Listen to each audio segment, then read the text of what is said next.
Good morning, all of you. How are you? All are fine? Very good. तो जो हमने पाठ पढ़ा, आपने सुनाया, उसे गाया घर पे, कैसा लगा सब लोगों को सुन के? अच्छा लगता है ना? एक नई एनर्जी आपको मिलती है उस गाने को सुन के और गा के। और मैंने आपको वीडियो में भी भेजा है, तो आपने सुना होगा ना? सुना है ना? और आपके घर वाले भी क्या खुश हो रहे होंगे ना कि आप कितना अच्छा गाना गा रहे हो, है ना? ठीक है, वेरी गुड। ऐसे ही सीखते रहिए और अपने जीवन में उन्हें इस्तेमाल करते रहिए, है ना? ठीक है, तो अब मुझे बताइए कि क्या कल हमने क्या पढ़ा था? गैर मीन्स पराए। पराए पढ़ा था ना? और क्या पढ़ा था? खातिर लिए और मेहनत परिश्रम। लेख की रेखा क्या बताएगी? लेख की रेखा क्या है?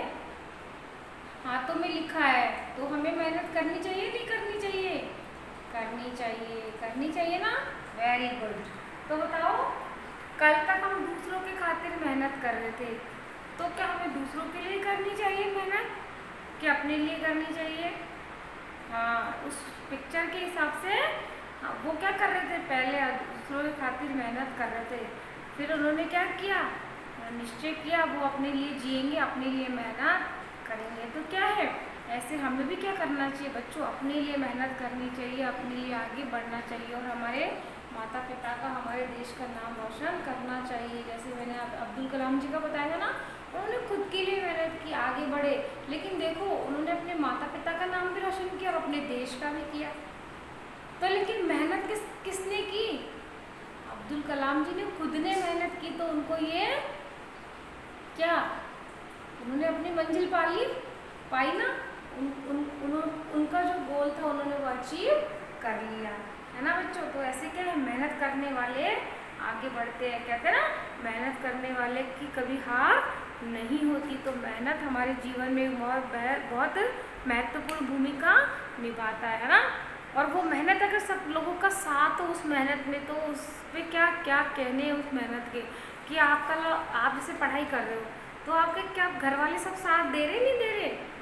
आप पढ़ाई करते हो, मम्मी का ध्यान रखती है, समय पे नाश्ता, समय पे डिनर, समय पे लंच, सब कुछ आपको लाकर प्रोवाइड करवा देती है। आपके पापा समय समय पे फीस भर देते हैं। तो आपके लिए सब मेहनत कर रहे हैं, नहीं कर रहे? क्या कर रहे हैं कि आप आगे आगे आगे बढ़ सको। तो वो सब मिलके जो आप काम कर रहे हो, ये भी क्या है, सब लोग क्या कर रहे हैं मिलके आपके लिए आगे बढ़ने के लिए क्या कर रहे हैं? मेहनत कर रहे हैं, आपके लिए काम कर रहे हैं। ठीक है ना बच्चों?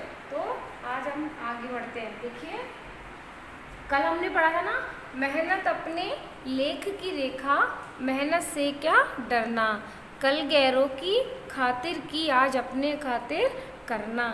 फिर बताया था ना, अपना दुख भी एक है साथी, अपना सुख भी एक, अपनी मंजिल सच की मंजिल, अपना रास्ता नेक, साथी हाथ बढ़ाना, साथी हाथ बढ़ाना, साथी रे, साथी हाथ बढ़ाना, साथी रे। अब देखो, इन दो पंक्तियों में कितनी बड़ी बात कही है। क्या कही है? अपना दुख भी एक है और अपना सुख भी एक। देखो, आज क्या है, आज व्यक्ति क्या है, सेल्फिश है, मतलब ही है। कोई आपके किसी के आप दुख में जाना पसंद नहीं करोगे, सुख में भले ही चले जाओगे। अगर किसी के फंक्शन है, बहुत आपको एंजॉय आ रहा है, सब कुछ आ रहा है ना, सामने वाला भी पैसे वाला रिच पर्सन है और आप भी रिच पर्सन हो, है ना, लेकिन सामने वाला क्या हो गया, आप गरीब हो गया, सडनली मान लो पुअर हो गया, तो आप क्या करोगे? उसके दुख में कभी नहीं जाओगे, नहीं जाओगे। क्यों नहीं जाओगे बच्चों? क्योंकि वो अब आपके लेवल का नहीं है, अब आपके बराबर नहीं रहा है। हाँ, 100% लोगों में से 99% लोग ऐसे होते हैं, 1% लोग ऐसे होते हैं कि दूसरे के दुख को अपना दुख, दूसरे को के सुख को भी अपना सुख समझते हैं। मतलब कैसे समझते हैं? सामने वाले को अगर कोई दुख है, कोई परेशानी है, तो क्या करते हैं? उसके दुख को भी वो अपना दुख समझ के महसूस करते हैं। उसके दुख को कम करने के लिए उसके साथ क्या होते हैं, वो इन्वॉल्व होते हैं, उसके साथ उस दुख को कम करने के लिए उसका साथ देते हैं बच्चों। उसके घर जाएंगे, उसको हिम्मत देंगे कि कोई बात नहीं, दुख के बाद सुख आते हैं और सुख के बाद दुख आते हैं, ये जीवन का चक्र है, ऐसा है। बातें करके उन्हें समझाएंगे, लेकिन उन्हें क्या करेंगे, वो जीवन जीने के लिए मोटिवेट करेंगे, करेंगे ना। अगर आप ऐसे ही बोलोगे छोड़ो, है ना, अब तो तुम्हारा कुछ नहीं हो सकता, तो बताओ आप कोशिश करोगे क्या? अगर सपोज करो कोई बच्चा एक बार फेल हो जाता है ना, पास नहीं हुआ, तो क्या आपको आप बैठ जाओगे? आपके दोस्त बोलेंगे तू पास ही नहीं हो सकता, तू तो इसी क्लास में रहेगा ज़िंदगी भर। लेकिन आपका एक ही दोस्त क्या बोलेगा, अरे नहीं तू चाहे तो तू आगे बढ़ सकता है। आपके घर वाले क्या बोलेंगे, नहीं नहीं तू जरूरी नहीं है इस बार फेल हो गए तो क्या अगली बार हो सकता है सब तू क्लास में टॉप करे। तो देखो आपको दो तरह के लोग मिले, एक आपको दुख में दुखी करने वाले और एक दुख में भी आपको सही राह दिखाने वाले मिले ना। तो देखो इस गाने में भी क्या बताया है कि हम सब लोग मिलके काम करेंगे, और जो तुम्हारा दुख है वही क्या है, हमारा दुख है। यानी तुम्हें अगर कोई प्रॉब्लम है तो वो प्रॉब्लम भी क्या है, हमारी है। और अगर तुम्हें कोई सुख है, तुम्हारा सुख क्या है, हमारा सुख है। यानी कि हम अब क्या है, एक दूसरे के लिए है, एक दूसरे के लिए काम करेंगे, चाहे से वो काम कैसा हो, अच्छा हो या बुरा हो, है ना। तो वो क्या करे कि तुम्हारा दुख भी क्या है, हमारा है, और तुम्हारा सुख भी। इट मीन्स वो सब मिलके एक कम्युनिटी बना के वर्क कर रहे हैं। तो वो क्या करें कि मतलब अब हम एक दूसरे की कैसी भी परिस्थितियाँ उनमें हम सब क्या करेंगे, मिल कर के रहेंगे। समझ आया आपको ये लाइन? आगे चलते हैं। अपनी मंजिल सच की मंजिल। तो देखिए बच्चों, आपकी डेस्टिनेशन कैसी होनी चाहिए, कैसी होनी चाहिए, ईमानदारी वाली, सच्चाई की राह वाली। क्योंकि अगर आपकी राह गलत होगी तो क्या होगा, डेस्टिनेशन भी आपको गलत मिल जाएगा, आपको अपनी दिशा भी क्या मिल जाएगी बच्चों, गलत मिल जाएगी। तो ये कह रहे हैं यहाँ पे अपनी मंजिल सच की मंजिल, अपना रास्ता नेक। अगर आपकी मंजिल सच की है, देखो उन्होंने क्या किया था, जो जमींदार था उन्होंने उनका रास्ता बंद कर दिया था। उन्होंने क्या किया, पहाड़ काट के रास्ता बनाया, इस जो गाने में आपने देखा होगा। तो देखो बच्चों, उनकी जो राह थी ना, यानी कि उनका रास्ता, उनका जो काम करने का मोटिव था, उन काम करने का जो उनका लक्ष्य था ना, वो कैसा था, सच का था, ईमानदारी का था, आगे बढ़ने का था। उनको किसी भी तरह से कोई गलत इस्तेमाल नहीं कर रहे थे उस रास्ते को बना के, वो किसी पे आक्रमण करने नहीं जा रहे थे, किसी को नुकसान पहुंचाने नहीं जा रहे थे, उस गांव की भलाई के लिए वो काम कर रहे थे, गांव की जनता के लिए। तो इसमें क्या बताया कि आपको जो काम कर रहे हो ना, वो काम कैसा होना चाहिए, जिस काम के लिए आपको जो डेस्टिनेशन चाहिए, मंजिल, वो कैसी होनी चाहिए, राइट वे में होनी चाहिए, रॉन्ग वे में नहीं होनी चाहिए, गलत राह नहीं होनी चाहिए। वो कैसी होनी चाहिए, सच की मंजिल, है ना, ट्रुथ होना चाहिए सब कुछ। उसमें क्या होना चाहिए, सच्चाई होनी चाहिए, उसमें क्या हो, ईमानदारी होनी चाहिए, और उसकी जो मंजिल है वो कैसी होनी चाहिए, सच की मंजिल होनी चाहिए। तब आपको वो मंजिल क्या मिल जाएगी आसानी से। उसमें बेईमानी नहीं होनी चाहिए, फरेब नहीं होना चाहिए, धोखा नहीं होना चाहिए जो आप काम करने जा रहे हैं, है ना। तो इसमें यही बताया है कि इस तरह से, मतलब देखो आगे बढ़ने के लिए भी कंडीशंस भी रखी है कि आपको बेईमानी की राह पे नहीं चलनी चाहिए, आपको ईमानदारी की राह पे चलनी चाहिए। तो आपको ये 2 लाइन बताई बच्चों। कई लोग ऐसे होते हैं ना, पैसे वाले बनने के लिए क्या करने लगेंगे, चोरी डकैती ये सब करने लगेंगे, लूटपाट करने लगेंगे, चीटिंग करने लगेंगे, है ना। लेकिन इसमें क्या बताया इस लाइन में कि अपनी मंजिल सच की मंजिल, अपनी राह नेक। यानी कि आप जो मकाम हासिल करने जा रहे हो, जो मंजिल आप हासिल करने जा रहे हो, उस पर ईमानदारी की कैसी हो, जो मंजिल बनी हुई उसकी नींव कैसी है, आपकी ईमानदारी की नींव होनी चाहिए, है ना। तो ये लाइन आपको समझ में आई होगी बच्चों। इससे आगे का पार्ट हम पढ़ेंगे कल। तो देखिए आप छोटा सा टॉपिक मैं आपको समझाऊंगी प्रोनाउन का, है ना।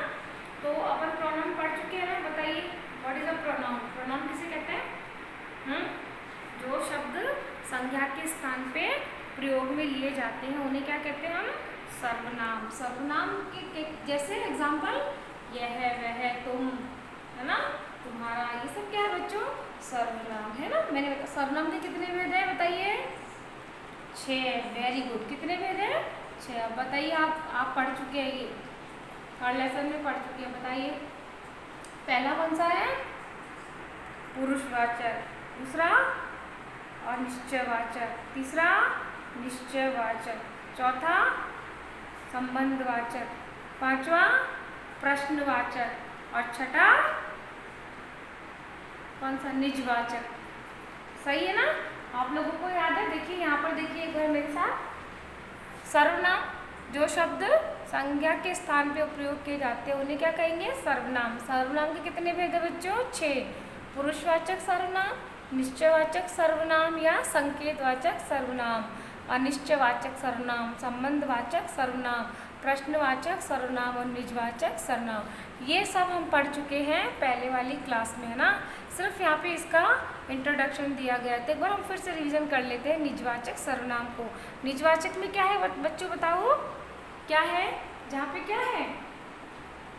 निज यानी अपना, खुद का, स्वयं के नाम से ही पता चल रहा है निज। जहाँ पे कर्ता क्या करेगा? अपने लिए किसका इस्तेमाल करेगा? किन शब्द का उपयोग करेगा? खुद, स्वयं, अपना, इन सब चीज़ों के लिए वो क्या बता रहा है कि ये चीज़ मेरी है, मेरी खुद की है। तो क्या हो गया? वो निजवाचक सर्वनाम। तो देखिए इसके एग्जाम्पल देखिए, वह अपना काम कर रहा है। वह, तो वह क्या है बच्चों? यहाँ पे संज्ञा है कि सर्वनाम? बताओ। हाँ, ये क्या है बच्चों? बताओ। वह यहाँ पे सर्वनाम है। अपना क्या है यहाँ पे? निज। यहाँ बताया ना, आप स्वयं खुद, तो निज हो गया ना। तो वह अपना काम कर रहा है, वह अपना काम कर रहा है, तो यहाँ पे क्या हो गया? निजवाचक सर्वनाम। अब आपको मैं बोलूँगी तो बताओ, आप ये इसको कर लोगे आइडेंटिफाई सेंटेंस को कि कौन से प्रोनाउन से रिलेटेड है ना? भारत हमारा अपना देश है, तो यहाँ पे क्या बता रहे हैं? भारत किसका देश है? अपना। जहाँ पर अपना शब्द आ गया तो आपको क्या पता चल रहा है? निजवाचक। फिर तुम अपने पर भरोसा रखो। तुम अपने पे क्या रखो बच्चों? भरोसा। तो तुम क्या है यहाँ पे? सर्वनाम। अपने क्या है? निज। तो क्या हो गया बच्चों? निजवाचक सर्वनाम। फिर क्या है? भारतवासी को आपस में मिलजुल कर रहना चाहिए। कैसे? कौन से देश के लोगों को मिलजुल के रहना चाहिए? भारत में रहने वाले लोग क्या है? भारतवासी। उन सबको कैसे रहना चाहिए? मिलजुल के, यानी कि मिलजुल के रहना चाहिए। मिलजुल के रहेंगे तो दूसरा देश हमारे देश पे आक्रमण नहीं कर सकेगा, कोई हमारे देश की जनता में फूट नहीं डाल सकेगा, उनमें लड़ाई झगड़े नहीं करवा सकेगा। तो यहाँ पे क्या, हमें अपने क्या करना चाहिए? आपस में मिलजुल के रहना चाहिए। तो आपको समझ आया? कुछ डाउट है? सब लोगों को क्लियर है? ठीक है। अब देखिए एक बार कठिन शब्द दोहराते हैं। मंजिल मीन्स राह, मंजिल मीन्स राह, डेस्टिनेशन। नेक मीन्स अच्छा, नेक मीन्स अच्छा, है ना? तो ठीक है बच्चों, आज का पाठ हम यहीं पे पढ़ते हैं, है ना? मिलते हैं हम कल।